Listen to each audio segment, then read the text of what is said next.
Okay. I guess I didn't expect to do a flood follow-up video so quickly after the fire one, but here goes. First and foremost, we posted a link on our Facebook page to the county website where you can report damages.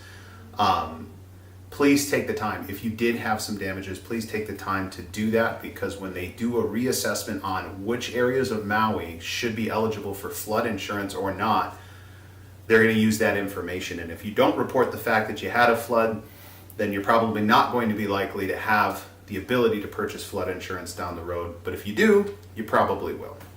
All right, so cleaning up after a flood. First things first, I want to talk about health and safety, not just contact precautions, but also respiratory precautions. To start with, contact precautions. Make sure you're wearing gloves, make sure you're wearing boots. Consider wearing Tyvek coveralls or some other type of washable coverall that you can wash every day. And then, believe it or not, you're going to want to make sure that you're using eye protection. As you're moving around, you do not want to splash flood waters into your eyes. That'll cause some serious things. Next thing you want to be aware of is respiratory precautions. There was a question that already got asked about N95 respirators. Are they good enough? Are they sufficient enough? The answer is, in most circumstances, yes, an N95 should be fine, but you may want to consider purchasing and using a half-face respirator with P100 organic vapor cartridges.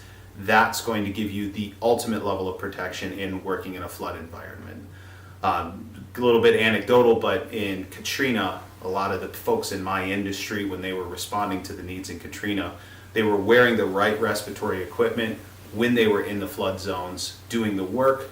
They were taking it off when they were off the clock, and a lot of them still had some issues after that from not wearing the respirators even when they weren't working. So respiratory protection in a flood environment, very, very huge. And then my blanket disclaimer, I'm not a doctor. I don't know everybody's individual body. So I will tell you that pay attention to your body. Make sure that you're listening. If you're having a hard time breathing, get out of there. If you're starting to develop rashes, that kinds of things, just don't subject yourself to it if you don't have to. Okay, so the next step is going to be gross removal. You're going to want to go ahead and remove everything that is unsalvageable in the home or property. So that boils down to a discussion on things that are porous versus semi-porous versus non-porous. So things that are good examples of things that are porous: drywall, most types of flooring, particle board. It'll expand when it gets wet. You're going to want to make sure that those things are removed from the space before you start cleaning.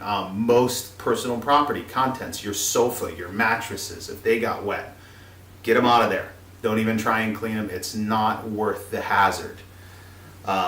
Things that are semi-porous, solid woods, concrete, steel, even ceramic tile, those items can be cleaned in place. So you can go ahead and leave those in.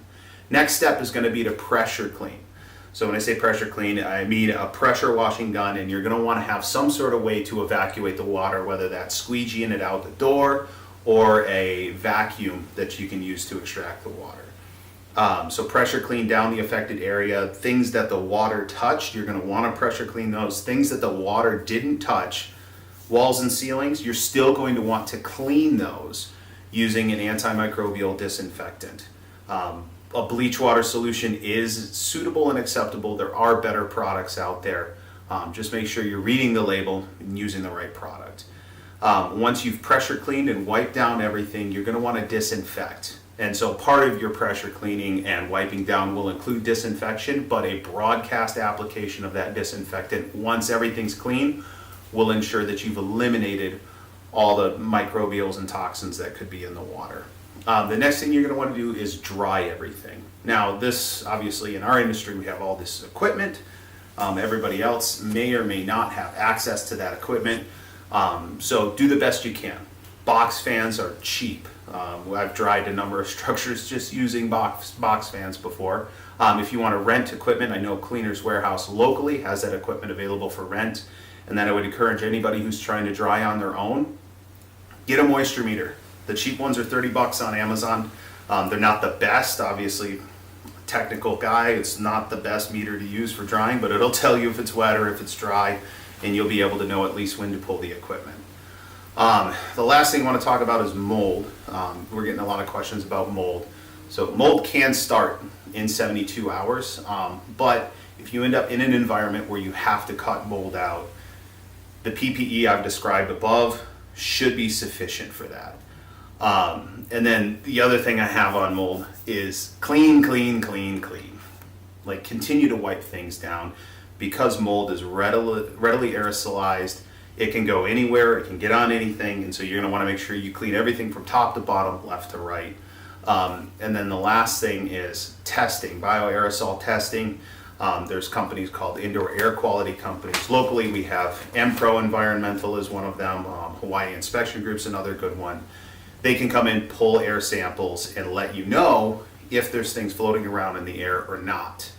And I have on my notes, it's not mandatory, but I would say it is mandatory if you have somebody in your home who is immunocompromised, or if you have small children. You're gonna want to do that testing just to make sure that you've eliminated any concerns for microbials in your house.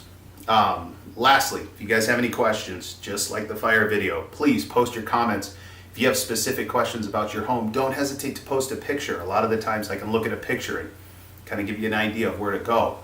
And then lastly, I will be setting aside my Wednesday this week to go do whatever the community needs. So if you were affected and you do not have flood insurance, send me a private message and I'll schedule as many as I can to go take a look and walk through and help you guys figure out how to address the concerns you have with your home. Lastly, I said this last time, very proud of our community. I'm so stoked to be a part of it. And use me, let me help. Thank you.